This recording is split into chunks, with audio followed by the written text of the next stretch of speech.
Thank you for listening to this PodcastOne Sportsnet production, available on Apple Podcasts and PodcastOne. All right, gang, thanks for the download button on the Steve Austin Show Unleashed. And thanks for supporting the great sponsors who let me do this for you free twice a week. And that includes Diamond Dallas Page and DDP Yoga. If you are looking to change your life, get on the path to healthier living, then get yourself on the DDP Yoga program. And right now, Dallas is giving all you guys a great deal. If you go to ddpyoga.com/Austin, you get a great price on DDP Yoga, and you get 3 free months of the DDP Yoga Now app. It's available for iPhones and Android, and both versions are getting great reviews. Folks, this app is money. Dallas has done thought of everything. It's badass. You can do live workouts from the DDP Yoga Performance Center. You can access recipes, cooking demonstrations, and nutrition guides. And you can do it all from your phone. He's got rewards programs built into the app, too. You get points for the yoga you do, and then you can redeem those points for special rewards and DDP merchandise. Dallas has given you every single thing you need to get on a path to healthier living, and he's making it as easy as possible. So get the DDP Yoga program at ddpyoga.com/Austin and take advantage of the 3 free months of the badass DDP Yoga Now app. Like Dallas always says, all you got to do is commit. So make that commitment now at ddpyoga.com/Austin. The following program is a PodcastOne.com production. He started in a small town in Texas. Worked his ass off to become one of the most famous wrestlers of all time. We're going to take care of business tonight, and that's the bottom line. And now he's dominating the world of on-demand audio. And he's doing it for the working man. This is a damn good outlet for me to spew the bullshit off my brain. Yeah! This is the Steve Austin Show. Unleashed.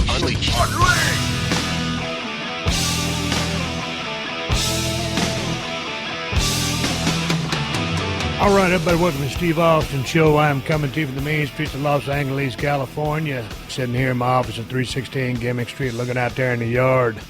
Today's Wednesday, and literally a few minutes, my guys that do my yard will come in here with the blowers blowing.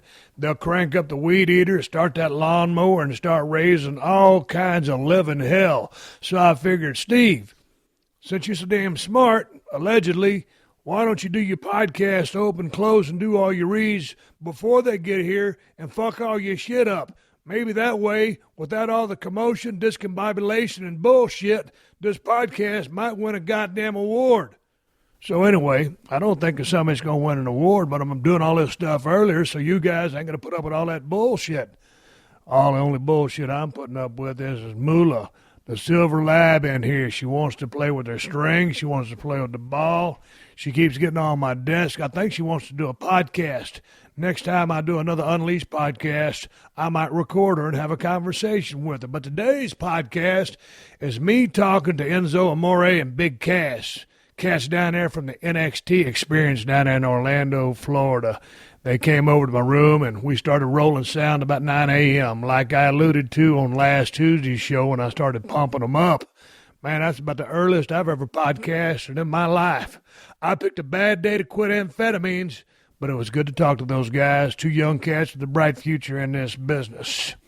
Hey, as I look back, I'll probably try to break down WrestleMania in the next few days. Maybe I'll break it down with Wade Keller over the weekend. I have not watched the event back, but I'll tell you one thing. Right before I went to that NXT show that was in Dallas, Texas that night, and they had a sold-out venue. There was about 10,000 people there. It was a pretty damn good show. I'll go into some of the matches later on the podcast, but I was impressed with the crowd, impressed with the work that was done in the ring. And I'll tell you what, I started looking around. I had to go out and get something to eat that night, and I had been trapped in that hotel for several days. I think I was there for 5 goddamn days. And I'll tell you what, if you're coming from all over the world to get the WrestleMania experience, it's a thrill of a lifetime, and some of you will only do it once in a lifetime. But I've been to so damn many, sometimes when we get trapped in that hotel, you get to start going crazy. And I'm already crazy enough to begin with. But I'll tell you what, old Ted Fowler gave Kristen and myself this collapsible, portable Yeti cooler, and I had that thing chock full of Broken Skull IPA. So I loaded 4 of them up, in basically like a trash bag. And I filled up 2 Ziploc bags with some ice. I made like a redneck cooler because I didn't want to take my Yeti cooler out there in case that somebody's got stolen or something. And I was heading down to the green room to get into a car that was going to take me down to a place called Dakota Steakhouse. Now, Dakota Steakhouse was only 0.1, a tenth of a mile away from the hotel. But I figured, man, with as many fans from around the world descending upon the great city of Dallas and the great state of Texas, I might get swarmed and have to sign a bunch of autographs and take pictures. And I was in a hurry because the NXT show was going to start at 9 p.m. and I had a 7:15 reservation. So anyway, I figured, it's just me. What if I call my buddy, Kevin Nash, and see if he's got time to go down there and get a swig of steak? Well, get a bite of steak and a swig of some wine. And I called him, and he had just got finished doing an appearance. He goes, bro, I need to take a shower, but I'd love to go with you. I said, I'll tell you what, man, so jump your big ass in the shower. I'll hold the ride for about 10, 15 minutes, and we'll go down there and grab us a steak. So anyway, here comes Big Kev. Man, he's looking like $1 million. I think he was clocking in, I don't know, about 280-ish. Had the 21-inch guns going, a lot of vascularity. Brother's been in the gym, and he's been doing his cardio, and he's been watching his diet. But on this illustrious night, we would descend upon Dakota Steakhouse, and I ordered a big-ass ribeye. He got the 24-ounce porterhouse. I got a double margarita, and then we launched into what we always drink when we always get together, the Pirate. It's a Cabernet Sauvignon, and by the time, what's that? The Prisoner. Goddamn, I messed up the name of it. My wife called me out on it. We ordered a couple of bottles of The Prisoner, a Cabernet Sauvignon, and I don't know what they jacked to it. I know the street price is pretty damn reasonable. They add a hell of a damn lot of money when they serve that stuff in a restaurant. So, hell, by the time we got finished chowing down, a steak and a couple bottles of wine, I think our tab was about $450, and that was before the tip. So anyway, Kev, it was great shooting the breeze with you, getting caught up. Man, to Dakota Steakhouse, give you a shout-out. The food was premier. All the staff and the people that worked there were awesome. Anita was the person that waited on us. She was awesome. General manager took real good care of us. Impeccable service, impeccable food. Shout-out to Dakota Steakhouse. If you're downtown in Dallas, Texas, next time you roll through there, I recommend that as being a damn good place to go in and get a steak. If you bring your own bottle of The Prisoner, that way you might just pay corkage fee and save your ass a little chunk of change. Good time seeing my buddy Kevin Nash down there at WrestleMania. It'll probably be another year before I see him again. It looks like he's getting ready for another part in another movie. Brother has stayed busy. And then I went down to the NXT show and watched Shinsuke Nakamura and Sami Zayn have a hell of a damn about 50-50 style match. Watched Asuka and Bayley go out there. And, both of them are actually babyface matches. The crowd, was really loud, vocal. I think they really dug the action. I'm continuing to be impressed with the NXT movement. But, again, I've talked about that enough. Let's get on and get ready for my conversation with Big Cass and Enzo Amore, because you can't teach that. And that being said, it was real sad for me on Thursday night because I was so excited to talk to my good friend Mick Foley on the Stone Cold podcast on the WWE Network, and you can still view that podcast on the network or listen to it in the archives in the library here at PodcastOne. But I missed the season finale of Redneck Island. Man, I've been live tweeting, supporting that show.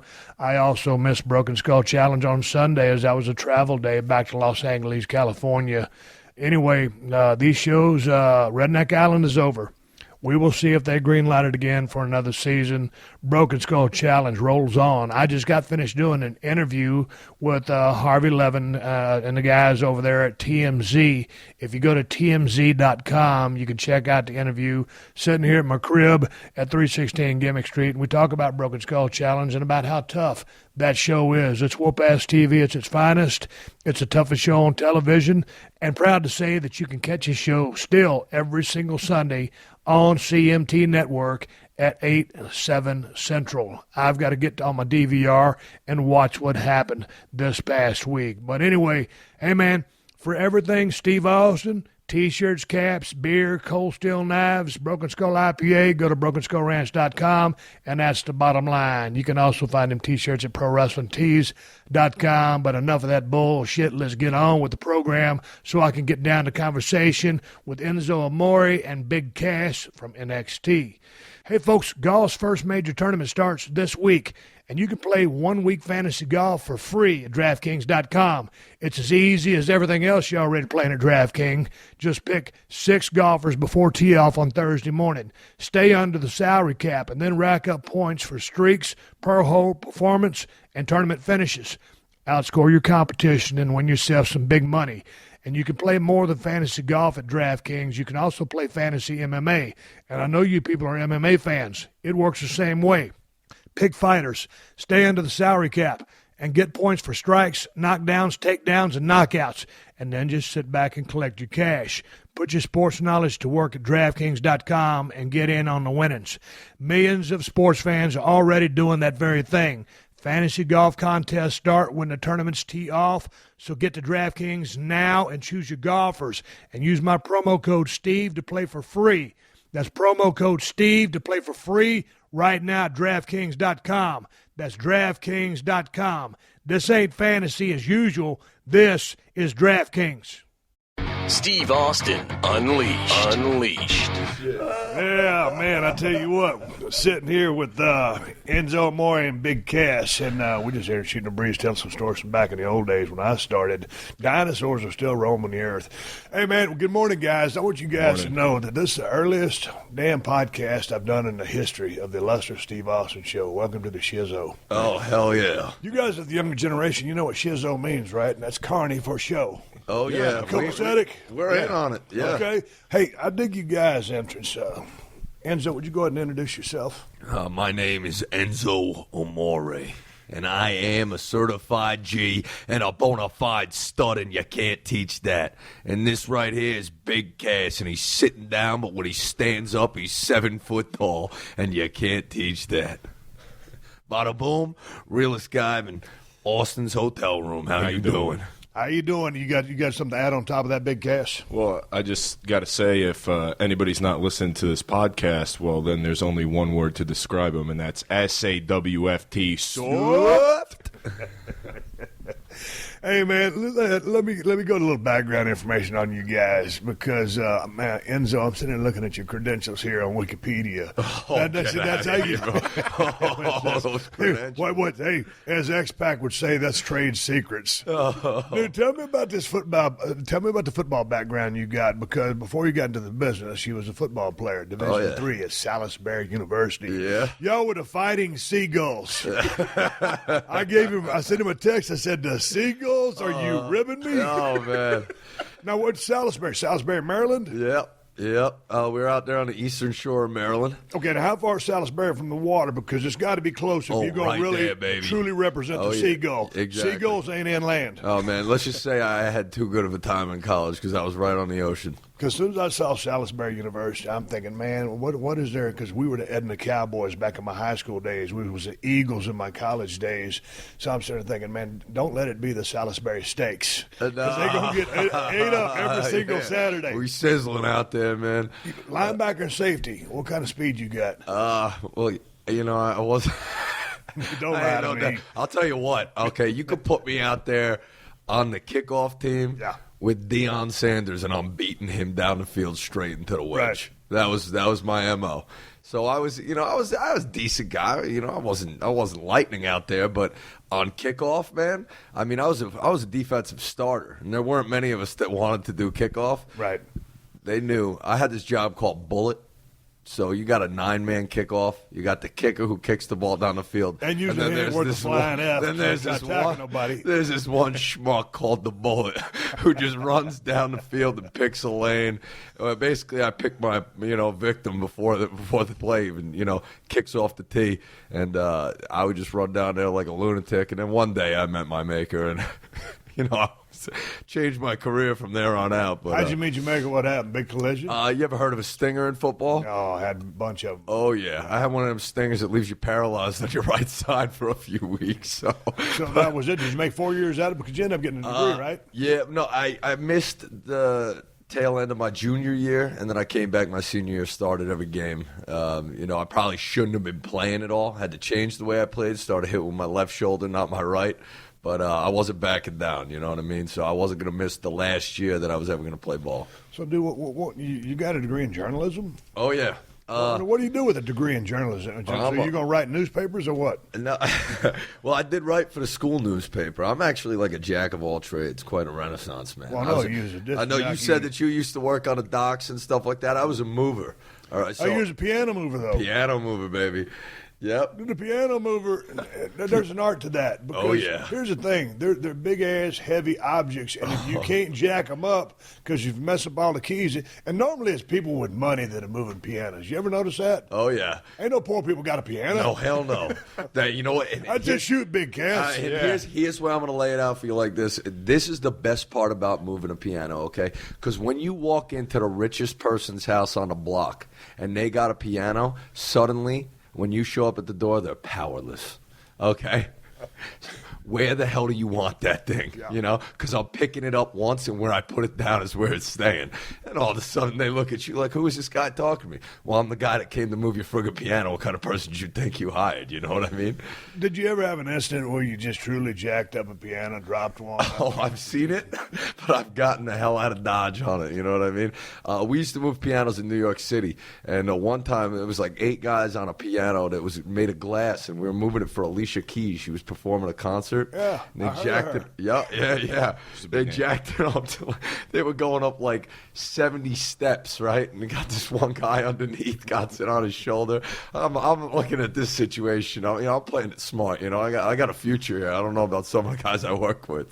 Got my hands on the side, but all of a sudden I see homie's knees just start wobbling out on him. I just got out of Dodge. This thing went down like 70 steps. Ended up crooked at the bottom. A few people were rattled. You know what I mean? Caused a big scene. I just went outside and had a cigarette. Man, that was just something I was glad to be a part of because it ain't my piano and I'm still getting paid by the hour. My wife had a piano. Well, she still got it, and she had it over in stores for a long time. And then we went over to look at the piano, and she goes, man, that brings back a lot of memories. I sure would like it at the house. I said, well, that's cool. And she says, well, how should we move it? Can you do it? And I'm like, dude, I can move anything. I don't give a damn what it is. If you want me to move it, I can. Yeah. But because it was her piano, and I'm too smart to move a piano by myself. Now, I'm dumb enough to do a lot of things, but I don't mess with no piano. So, yeah, we hired the piano movers to come over and professionally put it in my entrance now. So it's in the house. And I figured, well, my wife, since she got these musical skills, she's going to start playing that, and I can dig a little piano music. And she ain't played it since she got the damn thing at the house. So, honey, you need to start playing that piano, or we got to get the hell out of the way. Quick note on the piano before I get over here to Big Cass's background, before he heads over to NXT. I went out to dinner last night to Dakota Steakhouse. Had a hell of a damn ribeye with Kevin Nash. Drank a couple of bottles of wine, Prisoner, Cabernet. And there was some lady over there banging on the damn piano. You ever go to a restaurant? It's supposed to be a nice restaurant, and they beating the hell out of damn piano so loud you can't hear yourself talk. So it was like we're sitting at a round table right here at a table for 4, just like me and Kevin was sitting at last night.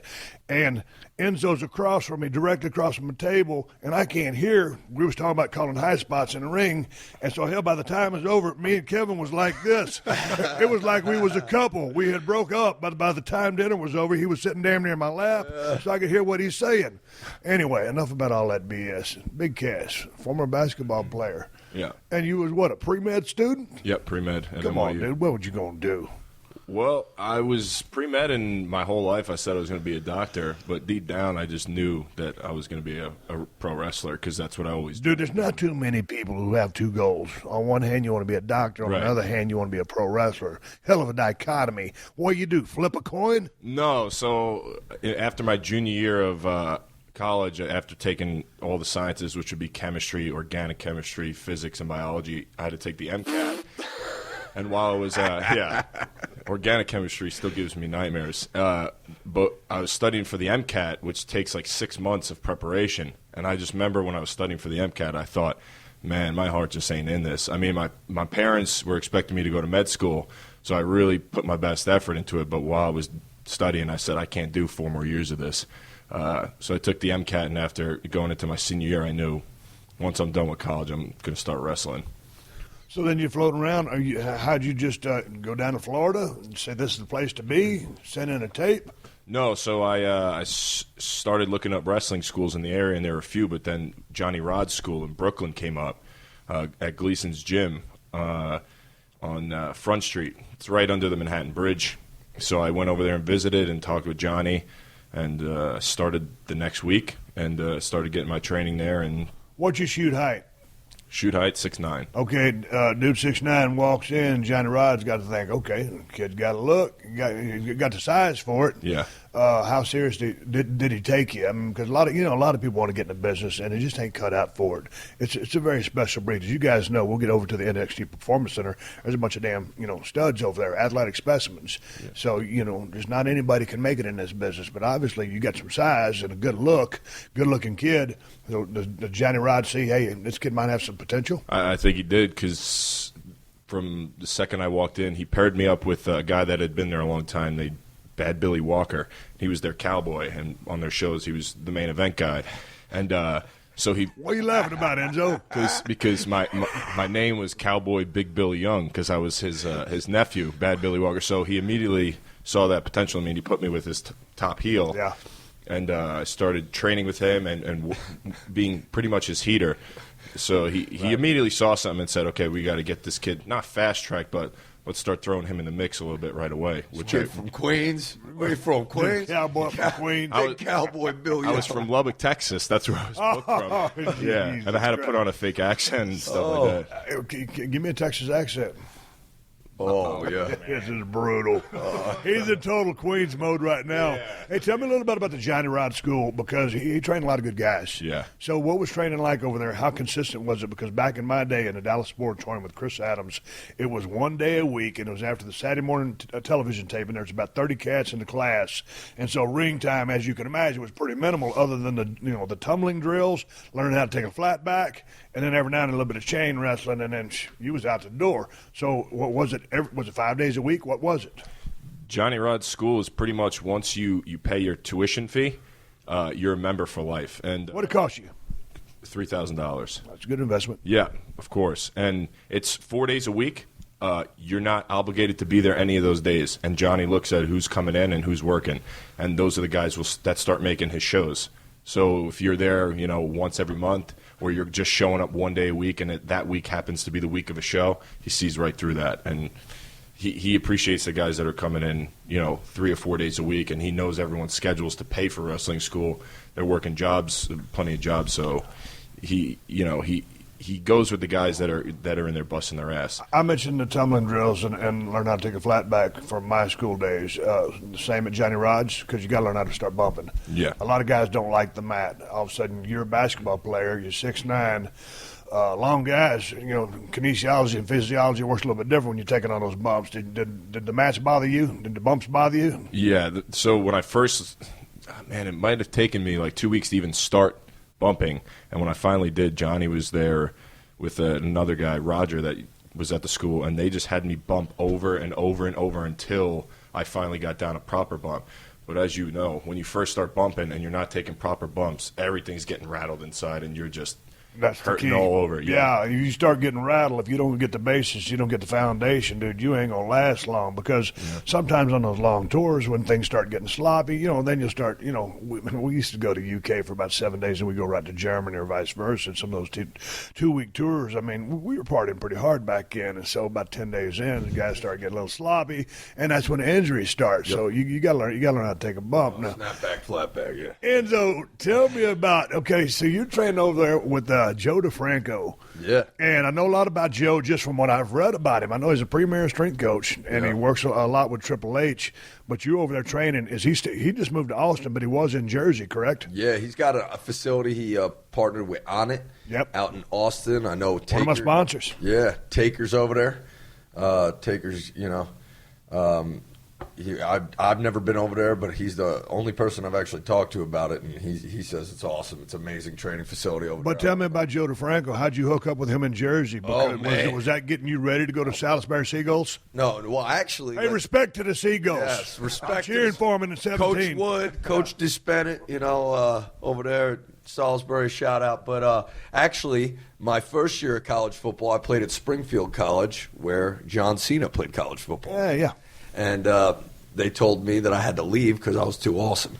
So basically, I went there. I was 18, and, I probably shouldn't have left home. But I got kicked out, rather short stint. And why?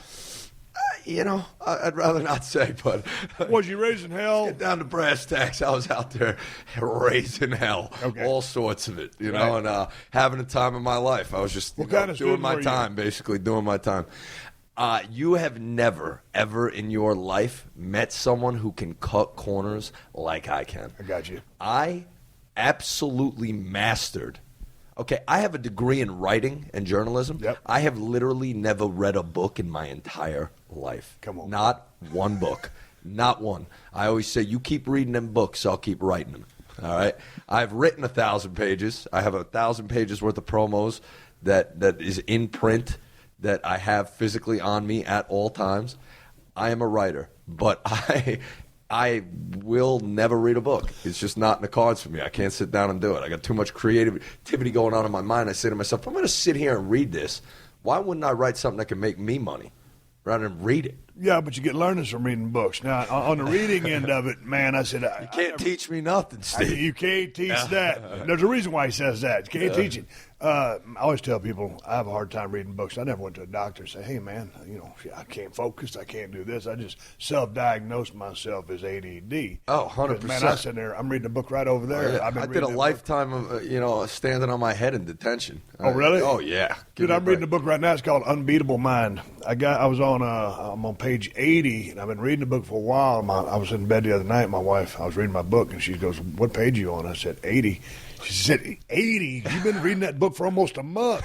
And I said, and I had explained to her, I said, you don't understand. I said, it was a chapter about concentration, and there's one sentence, and I just read the one sentence, and before I'd even finished the sentence, I was already thinking about something over here. And so I had to bring myself back to it. I said, honey, I said, you understand, I got to read some of these pages 3 or 4 times before I absorb the information, or then I'm able to focus in and dial it in. Oh, hell yeah. So, yeah. Reading's hard for me, but anyway, back to Joe DeFranco. I know that a lot of guys that are about to go to the combine will have a successful college career, or they've trained with Joe for years, but a lot of times he'll get guys ready. How did you go in there and start training with Joe? Because I know he's been a very important part of Triple H's training. Yeah, oh yeah, hell yeah. So I'm what we call an OD, an original disciple of Joe DeFranco's, and there's very few of us left who are still active in the sports world. One of them is Brian Cushing. Yeah. Me and Brian Cushing, he plays for the Houston Texans. We both graduated. He's been kind of beat up. Is he doing okay now? Yeah. I mean, I'm sure this year he's going to tear it up, but he's had his string of bad luck because if you've seen his injuries, it's not like he's cutting and tearing his ACL. It's been contact injuries, taking a helmet to the knee and, things like that. So, but he'll be all right and he'll bounce back, I'm sure. He's Jersey tough and he's a lunatic. And so I graduated high school in 2005. About 16, I started training with Joe, who worked at a speed school, which were these new things that were popping up in the area called Parisi's Speed School. Joe was a trainer there. Joe left Parisi's, and I was one of the few guys that went with him to this closet in a town that I'm from, Waldwick, and it was convenient for me too. And I start training there. There's handfuls of guys that were NFL guys. Dave Deal being all-pro left tackle for the New York Giants, played 10 years, 2 Super Bowls. He works in the back there, and Joe's just got this grinded out atmosphere where guys are just putting in work that you never saw at Parisi's. It's like the people who are at Parisi's who were serious about college football, who were serious about training, who were serious about the NFL. They went with Joe. And the atmosphere just grew to a point. People saw the progress. People saw the results. And the rest speaks for itself because now you see what Joe's doing, partnered with On It.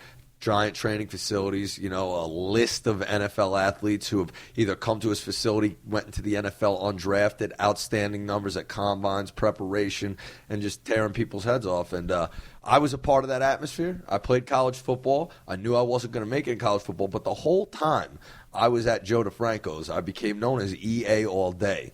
It was a wrestling persona that I put on because everybody knew I wanted to be a pro wrestler. And that was it. That was always what I wanted to do. When did you start watching? I guess the earliest memory I have to date would be, you know, Shawn Michaels winning the Royal Rumble. And leading up to it, I was watching Saturday mornings, you know, but as a kid, my parents didn't want me to know that wrestling was on TV outside of Saturday mornings. Okay. Then somebody gave me the Iggy. Okay. You know, there's more wrestling on. One of my buddy's older brothers, next thing I know, you know, I'm watching, playing with the action figures, and Shawn Michaels was life to me as a child. Right. I mean, life. I mean, there wasn't wrestling. There was Shawn Michaels, and I eat, breathe, sleep, playing with his action figure all day and pretending I was him. So when he went over in a Rumble, and Pamela Anderson was the prize. Okay, I'm a little kid. I'm watching Baywatch. You pretend you don't like girls, but I'm like, look at that thing. You know, that's a prime piece of real estate. And this guy just entered the Royal Rumble. You know, undersized guy, goes in number one, wins the whole damn thing, skins the cat at the end, comes back in, throws the bulldog over. Pamela Anderson sitting in the middle of the ring, I'm saying to myself, this guy is the freaking man, dude. Who's better than this guy? That's exactly what I want to be. So when I was a little kid, they asked us to draw pictures in the school, what you want to be when you grow up. Kids are drawing firemen, kids are drawing policemen, kids are drawing all this stuff. And they're cardboard cutouts, and they connect them all down the hallway in your elementary school, every single grade, every single homeroom. I draw a picture of me with a vest that says sexy boy, yarn on my chest, hair, yarn mullet coming out, long earrings hanging, boy toy written on the legs. These people let me do it. They're getting a kick out of it. All the kindergarten teachers and everything, they hang it up on a wall. Then they call my parents in for a parent-teacher conference. Like, look at what your son did. Well, it's already on the wall. My parents are embarrassed. They won't let me watch wrestling for a string of time. I'm out there super kicking kids on a playground, getting all sorts of trouble. But I knew since I was a kid, that's always what I wanted to do. But tell me about okay, so then how old would you have been at that time?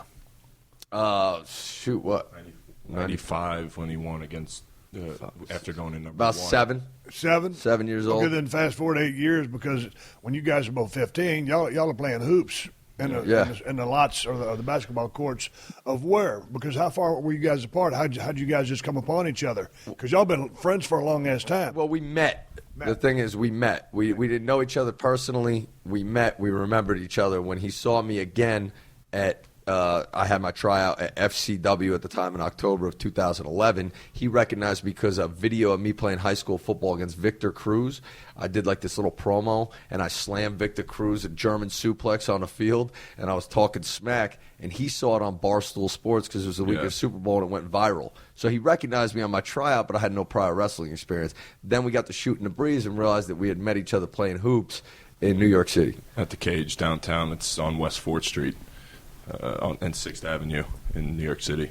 It's a famous street hoops type thing. Right. We weren't good though, so we were playing. Well, but speak dude, for at yourself. 6'9", you didn't have a game. Well, you had to have more of a game than Enzo. With all due respect to Enzo, I was big. Well, I was early bloomer. But you wasn't tall, and you can't teach that. The thing is, my freshman and sophomore year of high school, I was 5'8".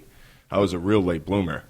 Yeah. Boy, you ain't kidding. Someone poured some water on your ass. Yeah. So I left sophomore year of high school at 5'8", and I just hit my growth spurt that summer. I came back for junior year, and people were doing double takes in the hallway. What the hell happened to this guy? I must have grown 8 inches in the summer. That is unbelievable. Yeah. And then finally, by my senior year of high school, I was 6'8".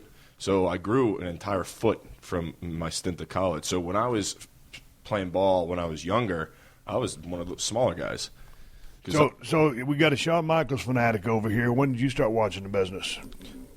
My earliest memories are watching wrestling. My first show I ever went to that I remember vividly was in February '92. It was leading up to WrestleMania 8. I love the way you guys drop these months and years. Y'all still I don't remember nothing. No, not me. This guy Yeah. is absolutely insane. So we know he's a pre-med student and all that stuff. Okay, his memory, he remembers dates, places, people. Every single WWE pay-per-view you ever saw, everyone he's ever been to, he could tell you what city it was in, what arena it was in, what month of the year, what day it was. He remembers being born. Insane. I don't remember. February 92. I've been to a ton of shows. I don't remember my ass from my elbow. Yeah, you me know. either. So February 92, going into WrestleMania 8, there was superstars at Madison Square Garden. I don't remember much, but I remember vividly Sid and Hogan had a bit of a scuffle at the end, and I was a big Hogan fan. And that's like my first memory of wrestling. And fast forward, then I became a Bret Hart fan, and then I was telling you the other day, I went to Survivor Series 96 in the Garden, and I went in as a Bret Hart fan. So, I'm rooting for Bret Hart, but then all of a sudden during your match with him, everybody around me starts cheering for you. And I'm a young, impressionable kid before my teenage years, so I'm thinking, man, these are the cool guys. Looking around like, all right, these are the cool guys, and they're rooting for Austin.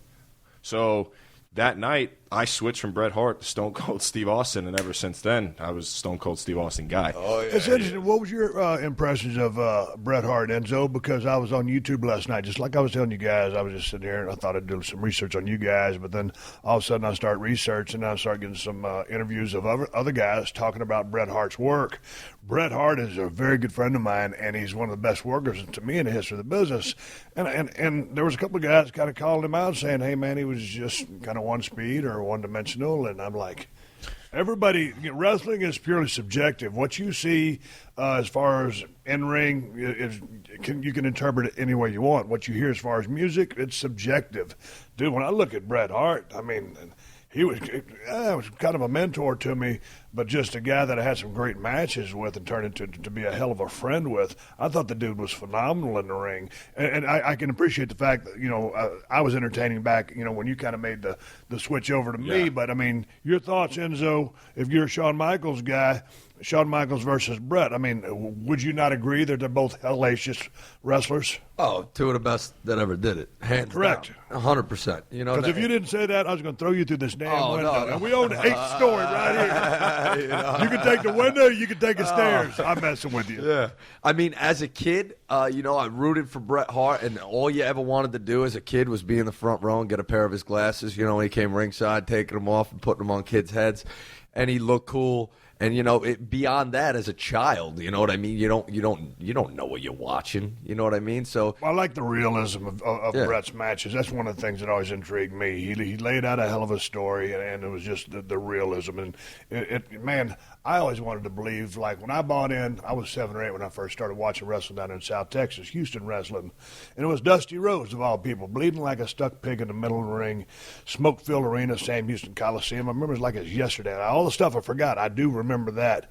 And I told my mom, she was over reading a magazine, the security guard was just strolling around, had a gun on his hip, smoke-filled arena, because you could smoke back in the day. I looked at my mom, she was reading a magazine. I said, God dang, Mom. I said, why doesn't that security guard help Dusty?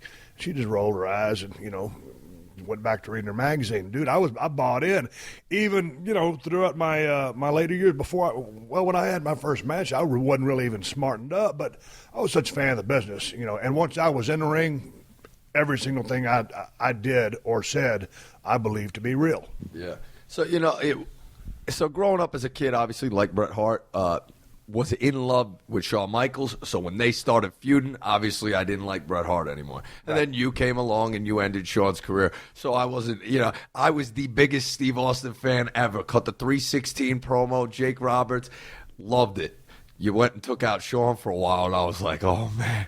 But when we look back, because we watch film more than anybody in the history of the business at the Performance Center. All right, you got 70, 80 kids, and some of them that more than others on their own free time. But not only that, you run on the treadmill, you got matches on the WWE Network. They made it accessible more than it's ever been in the history of the business.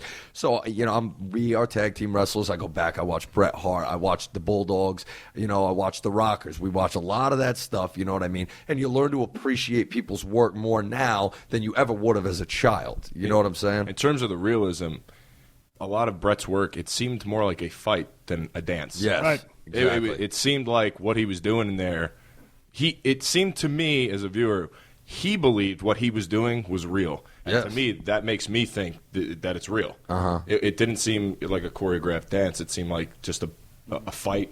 That's what I always appreciated about his Yeah. work.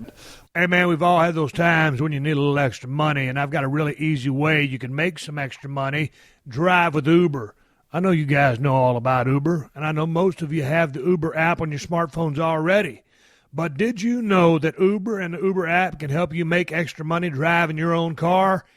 And the best thing about driving with Uber is that it's totally flexible. You make your own schedule. You decide when you want to drive. You decide how long you want to drive. Whenever you want to make some extra scratch, just turn on the app and drive. Drive for a few hours here, a few hours there. Drive for a ride, maybe 2. It all adds up to great extra money, fast, and it's really easy to get started. All you got to do to drive with Uber, all you got to do is go to drivewithuber.com to sign up for free. You can do it right from your phone. Drivewithuber.com. You just answer a few questions about yourself and your car, and then you get approved. Once you're approved, you start driving. Told you it was easy. Start enjoying the flexibility of working when you want and earning extra money on your schedule. Sign up to Drive with Uber today. Go to drivewithuber.com. That's drivewithuber.com. One last time, and I will spell it out for you. Drivewithuber.com. Hey, I'm going to let you guys in on a little secret about TrueCar and the TrueCar app. You can use TrueCar to help you buy a used car. It ain't just for new car purchases. There are over 500,000 pre-owned vehicles available from TrueCar certified dealers nationwide, and there are over 11,000 TrueCar certified dealers. And TrueCar lets you get upfront pricing information on new and used vehicles and lets you see what other people paid for the car you want so that you feel confident you're getting a fair price. With TrueCar, via their TrueCar pricing curve, you see what other people paid for the car and you lock in your guaranteed savings. Then you can connect with a local certified dealer of your choosing, take them your TrueCar Guaranteed Savings Certificate, and make your car buying experience quick and easy. Over 2 million cars have been sold to TrueCar users by the TrueCar Certified Dealer Network, and TrueCar users save an average of over $3,000 off MSRP.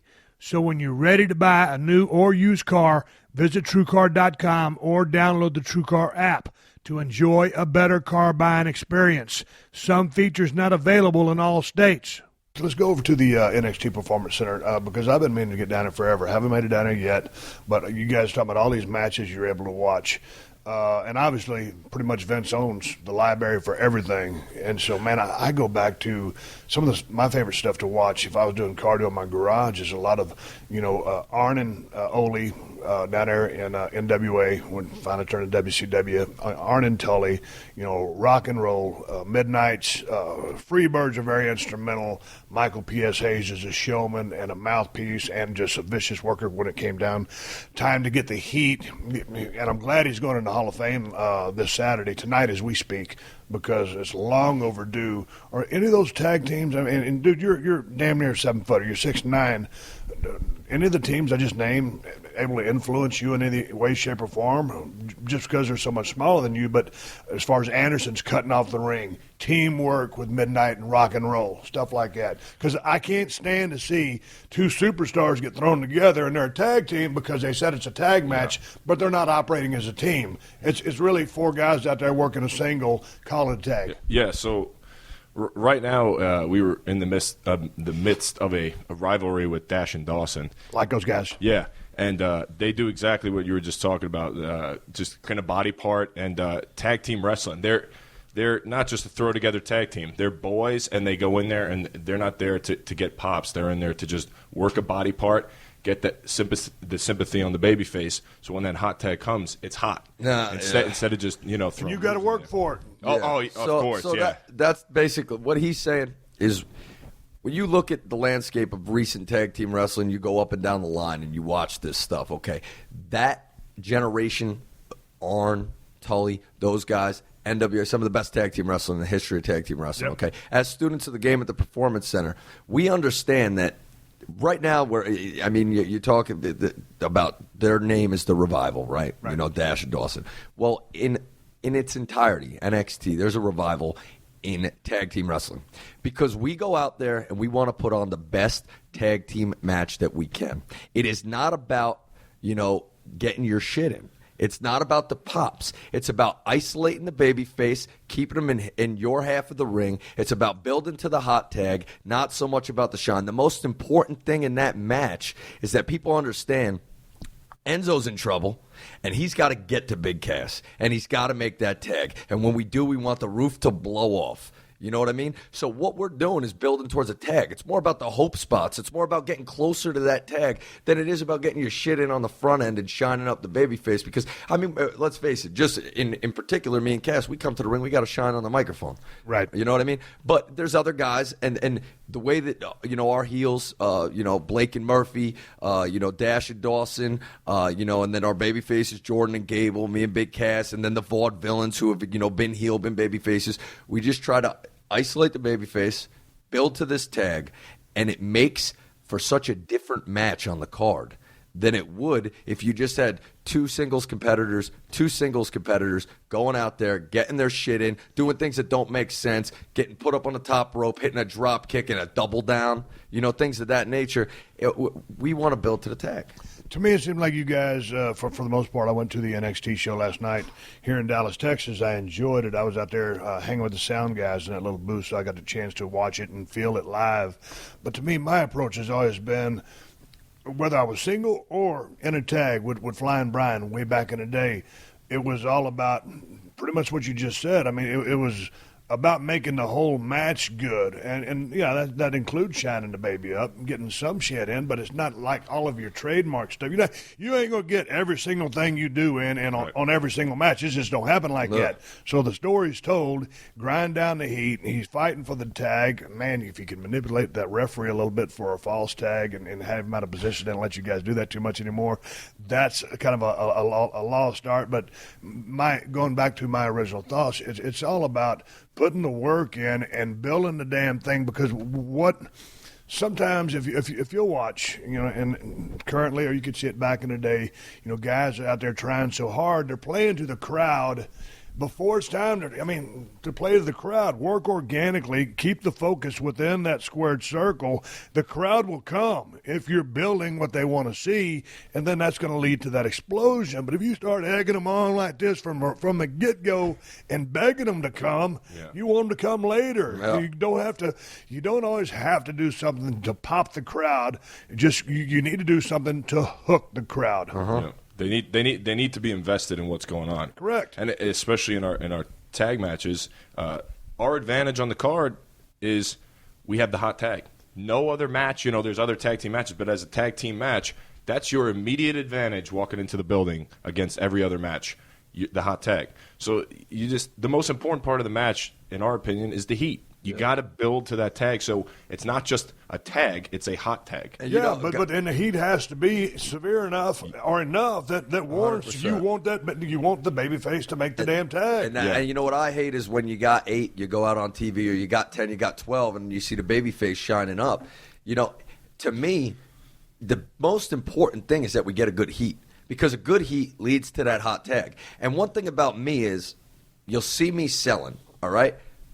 You're not going to see me fighting back in the heat, because I'm not blowing a comeback for Big Cass. I don't want to ruin the comeback for Big Cass. So I'll evade. I'll move out the way. I rarely ever will hit an offensive move. Might throw a punch at your stomach, something like that, but I'm just trying to draw in the people. Let's blow the roof off with this tag, and we work with great heels down at NXT. Guys like Dash Dawson, Blake Murphy, vaudevillains, so creative with eluding the referee and beating around the bush with these rules and, stipulations that are within the context of what we do, that you can't, hurt the referee. You get one save. Can't bury the ref. Can't bury the ref. Yeah. So we do these creative things. We're elusive in the fact that, we're behind the referee's back, or sometimes we do things that aren't illegal, but by the way we do them, the crowd would think it's illegal. Right. You ever study very much Ricky Morton? Oh, yeah. You ain't lying, You baby. won't talk about selling. Oh, yeah.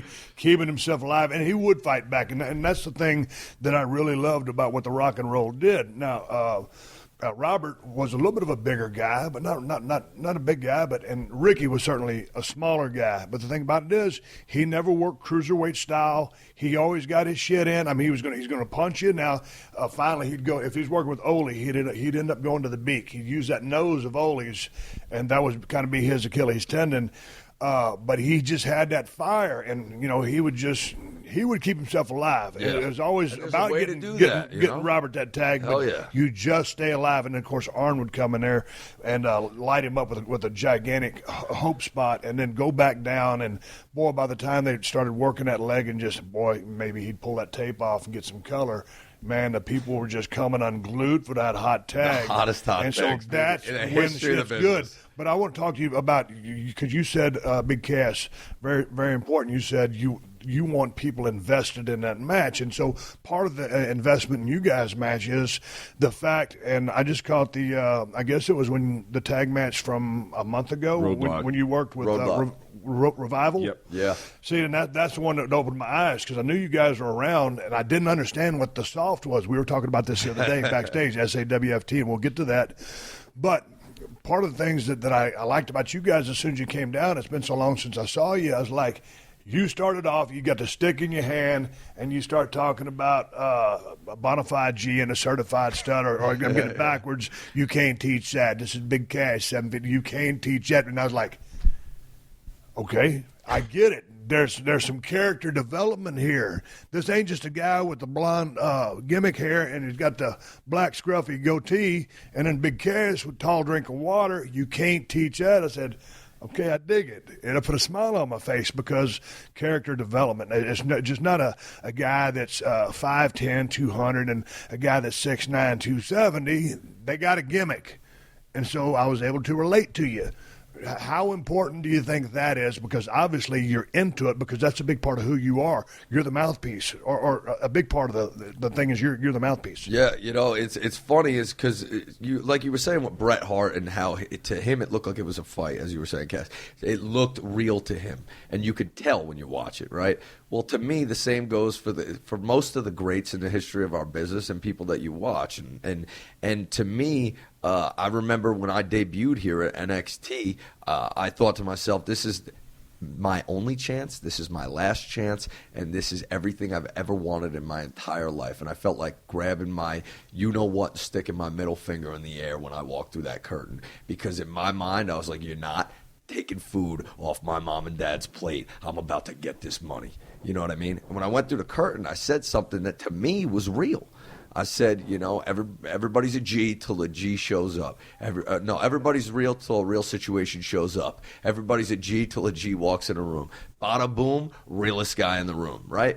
And in my mind at that moment, I was feeling it. Now it was real to me. And John Cena just happened to be backstage that day. Awesome. He saw it. He stood up backstage, said, bada boom, realest guy in the room. And he thought it was funny. And he just inquired about me. And then he had us do a dark segment with him, me and Big Cass, Damian Sandow or whatever.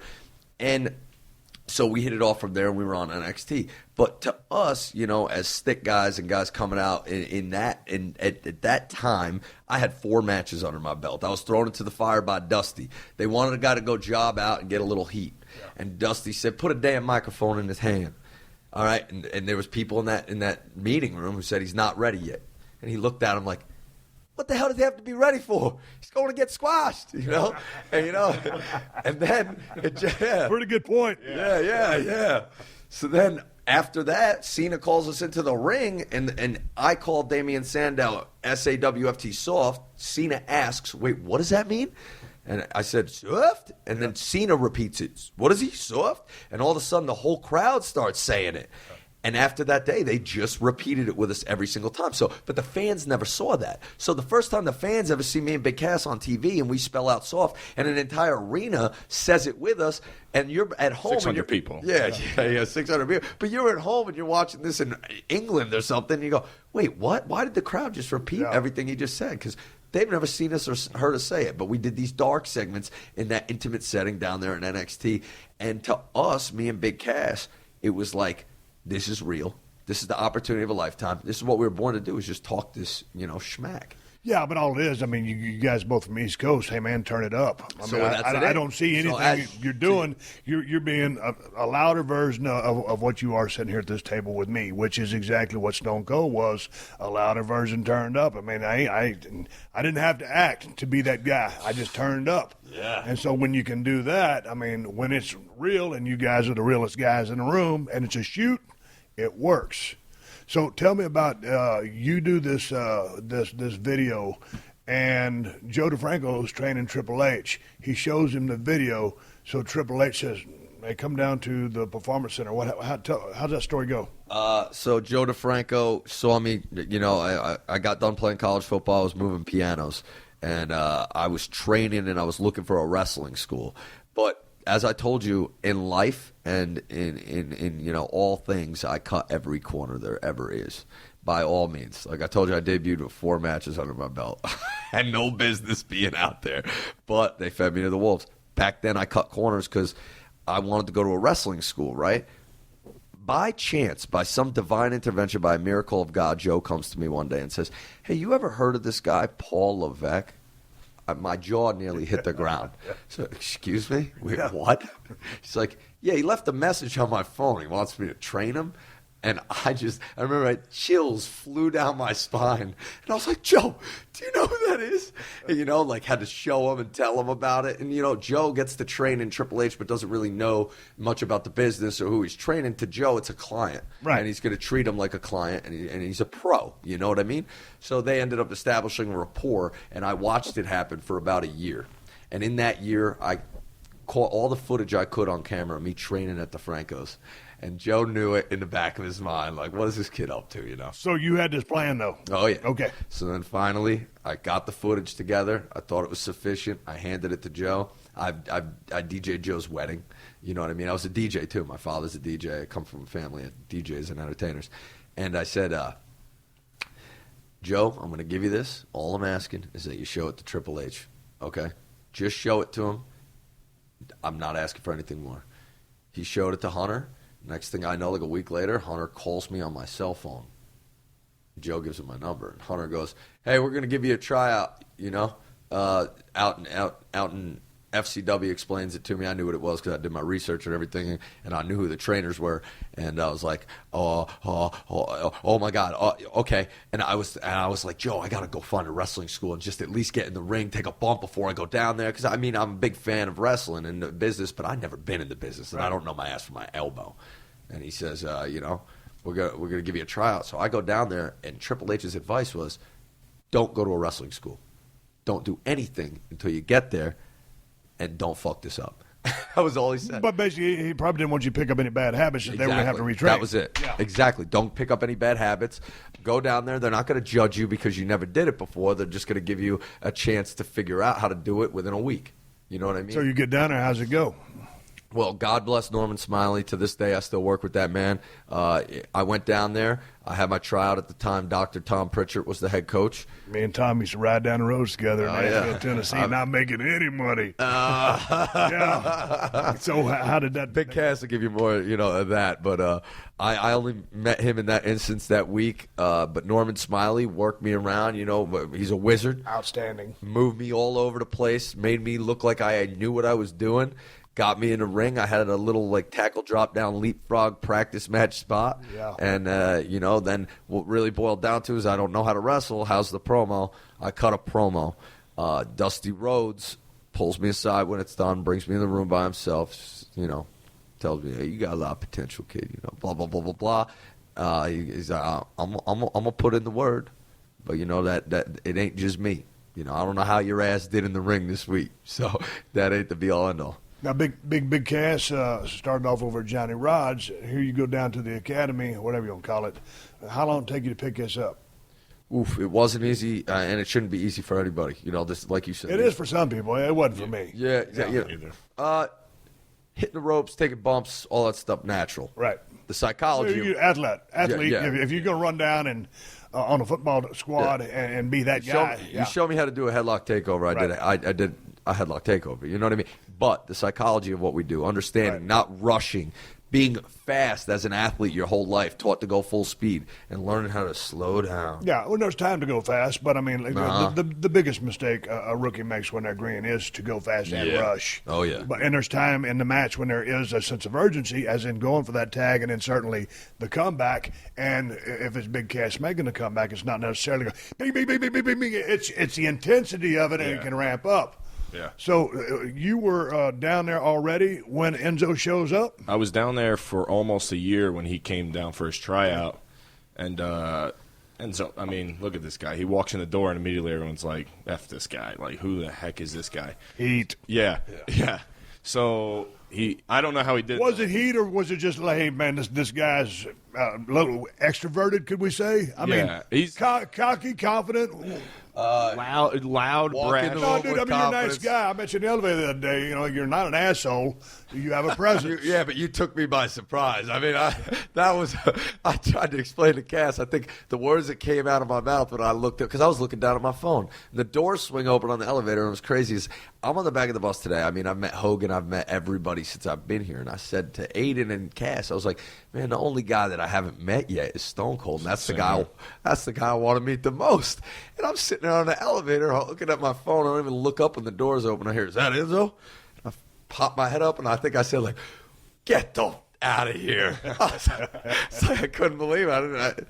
It was fun to meet you because I enjoyed y'all's act. So there you are. He comes in. I didn't see him in the ring. I don't really know what he was doing then. But then we all had promo class together, and all the tryouts get to cut a promo in front of everybody.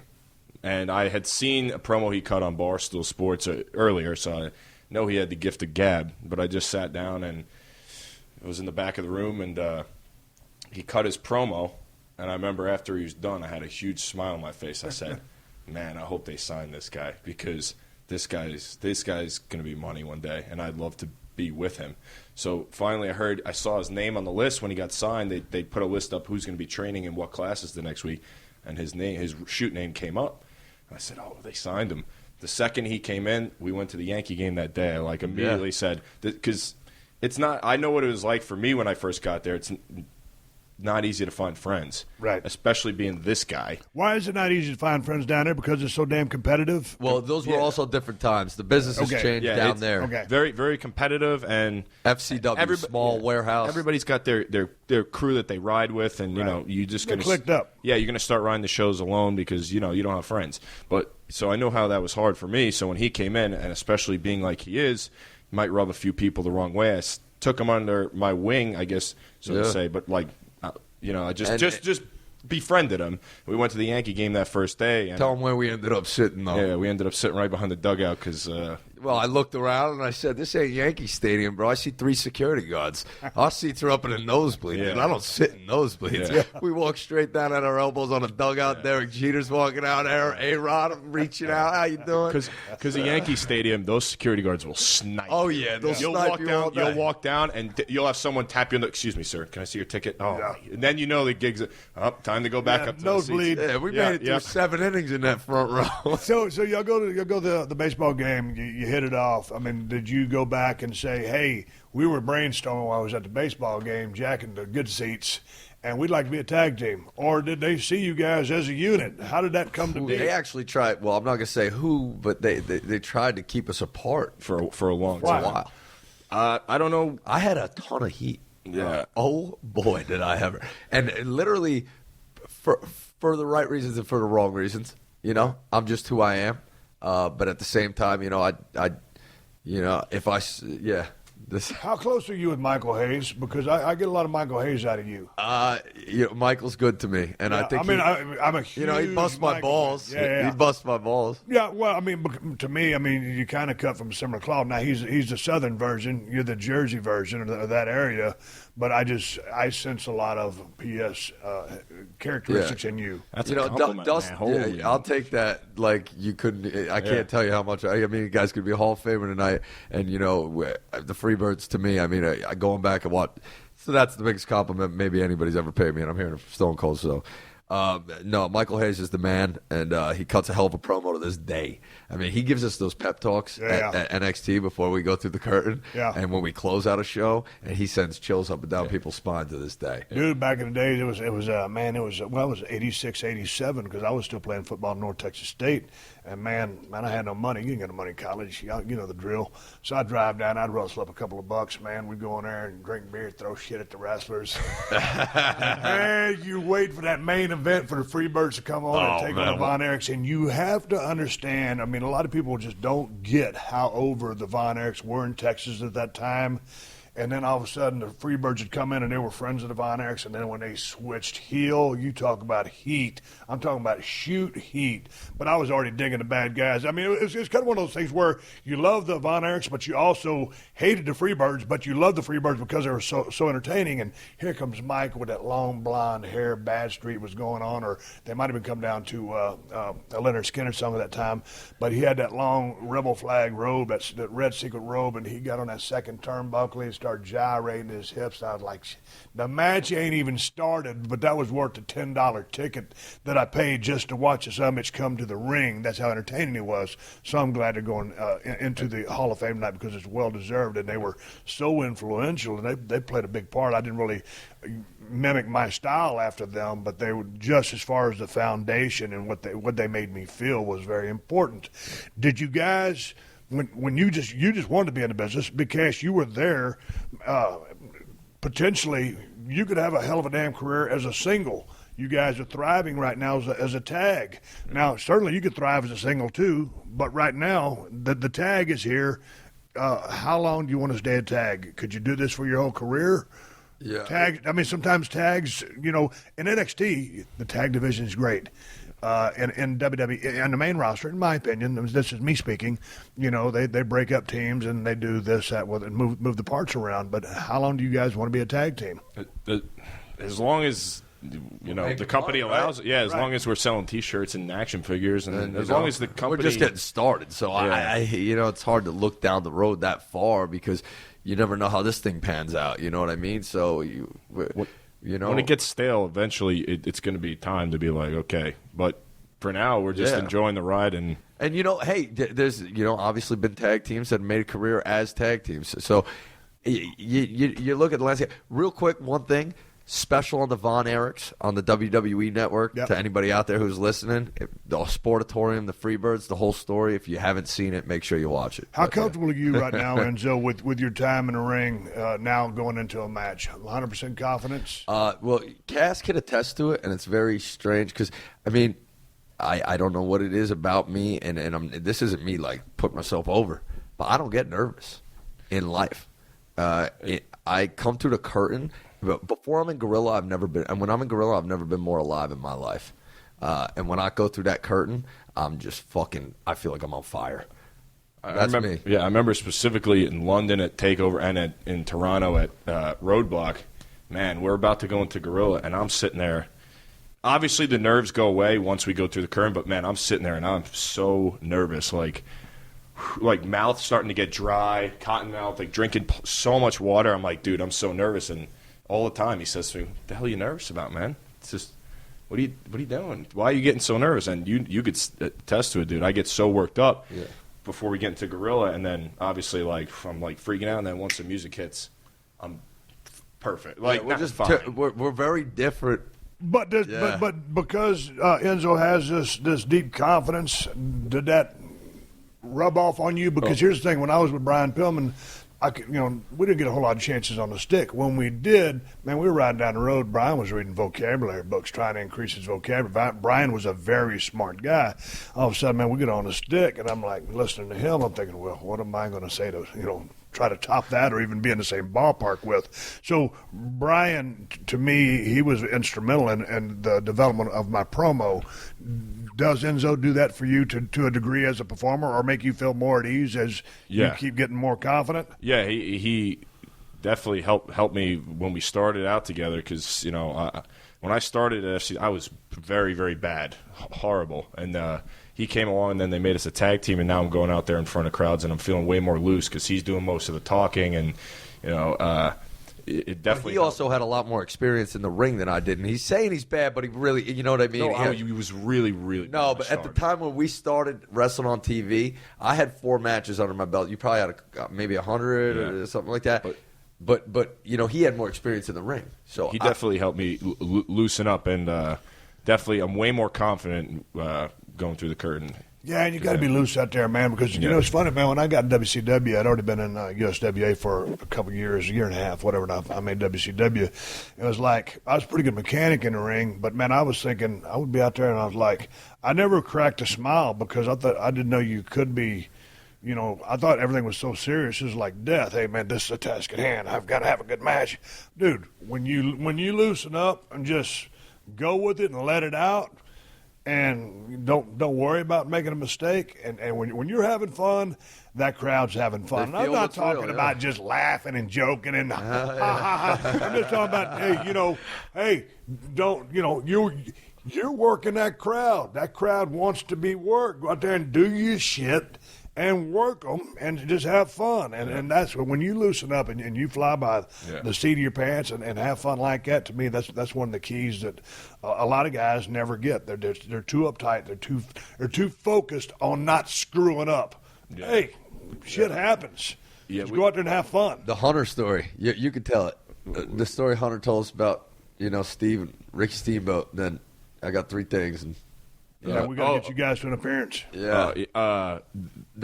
So Hunter, one time me and Cass, Hunter makes himself so accessible to everybody at NXT, and he's our boss. You know what I mean? Right. But he'll shoot the breeze with anybody who walks by if you stop and talk to him for a second. After taping, me and Cass are a little nervous, and we just want to just get a word with him, so we go over.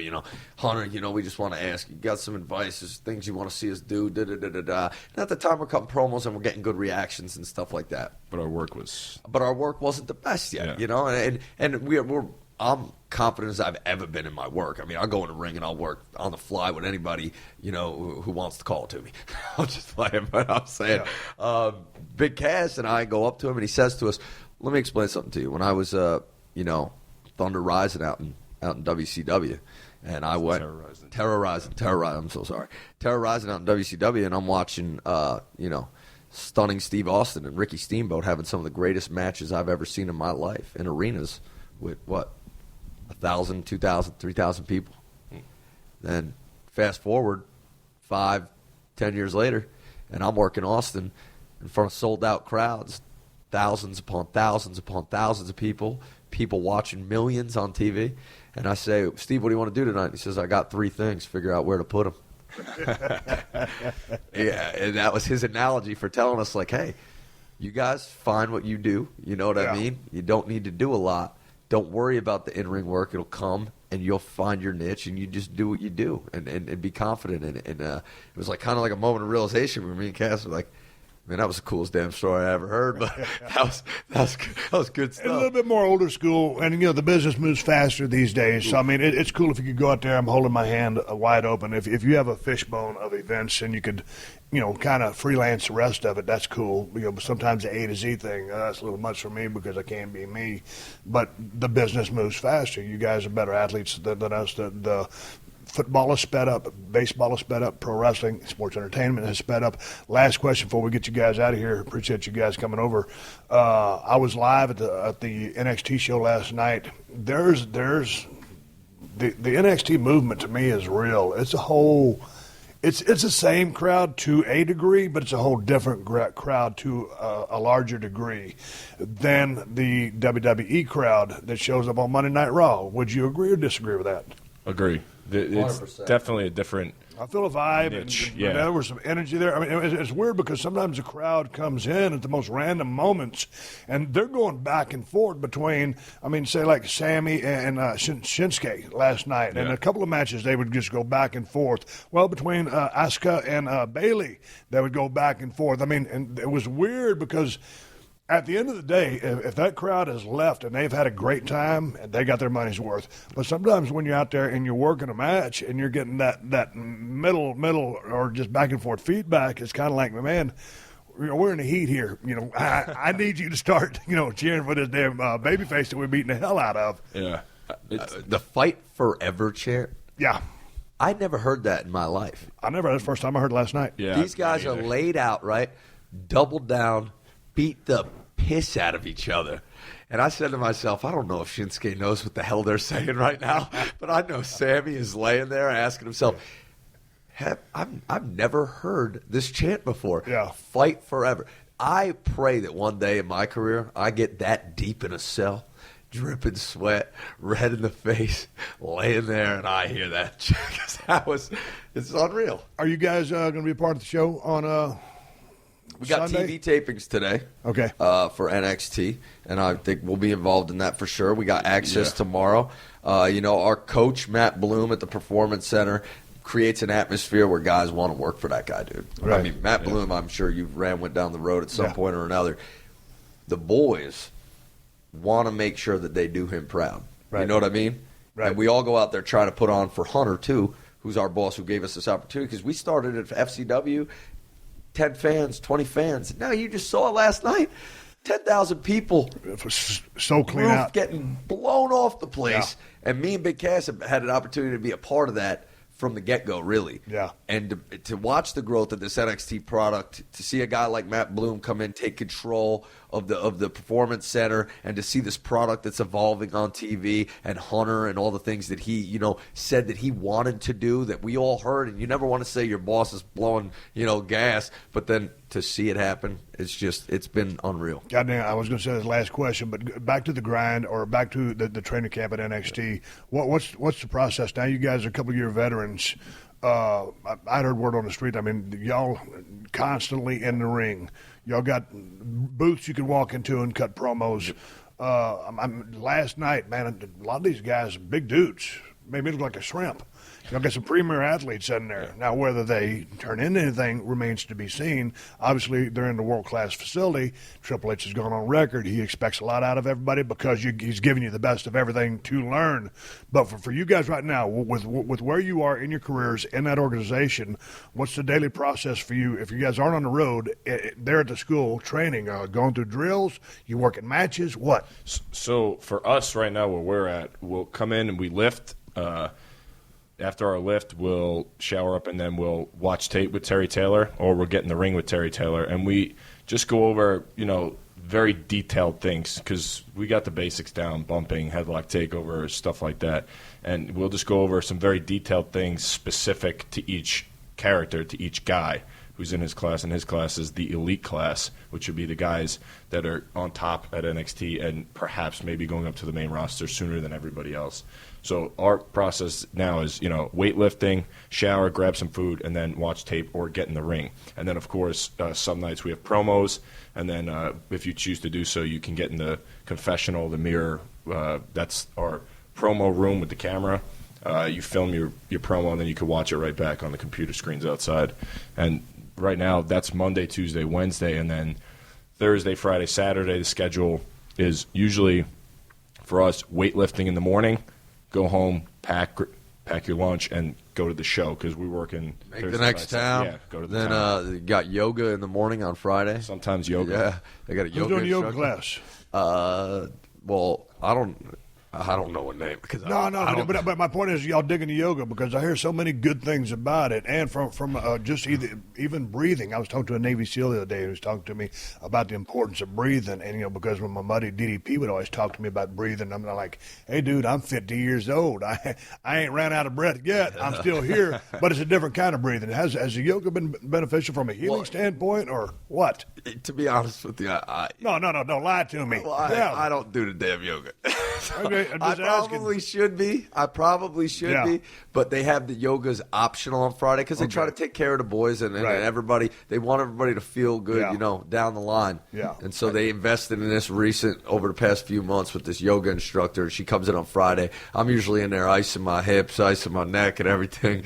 So I'm usually not in there for that. I'm not really a yoga guy myself, but I talked to this guy who was a Navy SEAL. He graduated #1 in his SEAL Buds class, basic underwater demolition. And I'm sitting there thinking, okay, this is one of the baddest dudes on the planet, and he does yoga, so I'm guessing it's pretty cool. Anyway, enough about the yoga. Good luck to the rest of you guys. Weekend here. Have fun. And it was good talking to you. Going back on the last thing that you were touching upon, Cass, It is those little things. When you're in that master class, elite class with Terry Taylor, Terry is phenomenal. Saw him down in gym the other day. He was very instrumental in my career at a young age, as he was for Triple H. It's the little things that mean a lot. Yeah, if you know the basics, that's fine, but it's that little shit that adds up, because I can be watching a match and all of a sudden I'll do just something that's like a shitty lockup. I mean, as basic as a lockup is, it's the attention to detail. It's the finer things. And when I shut off the record button, we can talk about a few of those things. But yeah, good luck with that. And it's nice to hear, so many things being taught. It's funny because I thought when that school first started out, I didn't know how it would fly, because, back in the old day when there were territory systems, you would go into different territories. I mean, you was on the job training, or the few different schools that were on, and that's how you got your experience. And it was kind of varied because you were learning from so many different people. But that school it's like going to Harvard, because that's what it is. And all of the students at Harvard are learning. If all of us three are at Harvard, we're in the business class. We're learning the same shit, but it's how we interpret that, how we translate that, or make our tweaks to it, how we will each find success in the business world. But in the pro wrestling world, there they are, the best of the best, teaching you everything to do. Now it's up to you to go in and make it into your own, to become like, the realest guy in the room, an original G, all the stuff that you've come up with. So at first I didn't know how it would fare, but it looks like it's faring pretty well, because the NXT thing to me is alive and well and thriving, and the future looks bright for the business of, dare I say, sports entertainment. Piss on that, pro wrestling. All right, guys. Thanks for joining me here this morning. You. Appreciate a cup of Starbucks, man. I told Enzo, we was texting last night. He said, I'll bring you a Starbucks. I said, all right, I'll take a black coffee, 2 Splendas, and a frog's hair of milk in there. Well, maybe replace the frog with see you next Tuesday. Yeah. We got to keep it family friendly. I don't want to heat on you guys. You got enough heat to begin with. Oh, brother. Big Cass, Enzo, continued success. Thanks, guys. Thank you. All right, everybody, give me the go-home cue. It's time to wrap up this podcast and ride off into the sunset. But before I do, I got to give a shout-out. I just got word on Twitter today that the one and only legendary Merle Haggard has passed away at the age of 79. I tell you what, I cannot tell you how many miles I've driven in a car going to a wrestling show listening to Merle Haggard songs. He is absolutely one of my favorite country singers of all time. He's influenced damn near every single country singer that came after him in the history of music. And I tell you what, Silver Wings and Twinkle, Twinkle, Lucky Star, and You're Walking on the Fighting Side of Me, and about 100 other Merle songs come to my mind as soon as you say Merle Haggard. Sad to see him go. He's a guy that I always wanted to see in concert. And here's a quick story for you. One time we was working down there somewhere in Indianapolis. It was at a smaller kind of a B-town, and we were staying at Larry Bird's Holiday Inn. And Merle Haggard was doing a twin bill with, of all people, Conway Twitty, who was another one of my all-time favorites, who left us many, many years ago. And I wanted to see that concert so damn bad that I damn near skipped the WCW show. I was with WCW at the time, but of course I wasn't going to do that. But a double bill with Conway Twitty and Merle Haggard singing together on the same stage, or just being at the same show, both of them performing all their badass hits. Now that would have been a night to remember. Could I have made that show and made my match and wrestled whoever the hell I was supposed to wrestle? But I never saw either guy in concert. But like I said, I've driven halfway across the world listening to Merle Haggard and obviously Conway too. And rest in peace, Merle. You're one of the greatest of all time, and I will miss your music. And every time I used to get into an airplane and head on down the road, Silver Wings was a song that always played upon my mind. And I've never told you that, people, but that's just a straight-up shoot.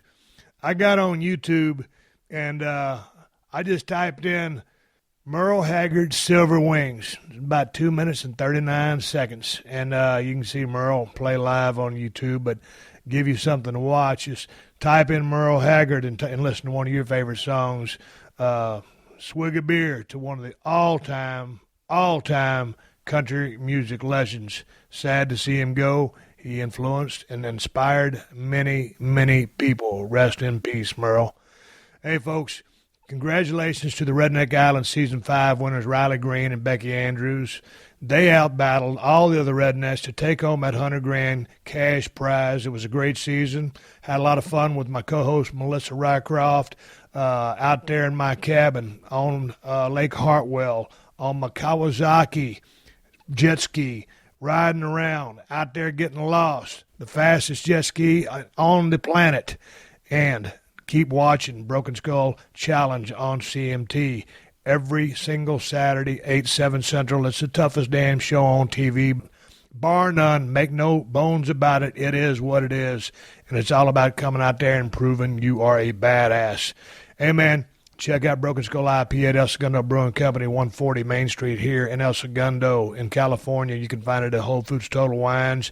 Check it out InsideTheCellar.com. I can also tell you about the Steve Austin Broken Skull knife done by Cold Steel, but anything you want that I'm involved with, you can find at BrokenSkullRanch.com. Scroll down, everything's there. The website is up and running. Many thanks to Brian Bentley. He's the man that set it all up for me. It's simplified, it's easy to navigate, and if I'm involved in it, you will find it there. Bottom line is, folks, I want to say before I ride off in the sunset, thank you for supporting the sponsors of the Steve Austin podcast, because they're the ones that let me do this for you free twice a week. So big thanks to ddpyoga.com/Austin and the DDP Yoga Now app, to DraftKings, use my promo code Steve to play for free, to TrueCar and Uber, and thanks to Amazon. They've been around since day one. If you want to help me out, use my Amazon links whenever you're doing any online shopping, because Amazon will kick back a couple of bucks to the podcast, and that helps us cover our production cost. Easiest way you can find my Amazon links to UK, Canada, and the USA is go to PodcastOne.com. Click on the Killer Deals button in the top right corner of the page, then hit the Steve Austin Show button. All my Amazon links and sponsors are there, and if you bookmark it, it will make it a lot easier for you to facilitate that process. Support the podcast. We continue to deliver 2 cans of audio whoop-ass each and every single week. I'm going to be doing a Q&A coming up here pretty quick if you guys send me some different questions. Anyway, I've got some other guests lined up I think you're going to dig, and keep listening because the 60-second AP News headlines are coming up next. And until next time, my name is Steve motherfucking Austin, and I will catch your ass down the road. Download new episodes of Steve Austin Unleashed every Thursday at PodcastOne.com. That's PodcastOne.com.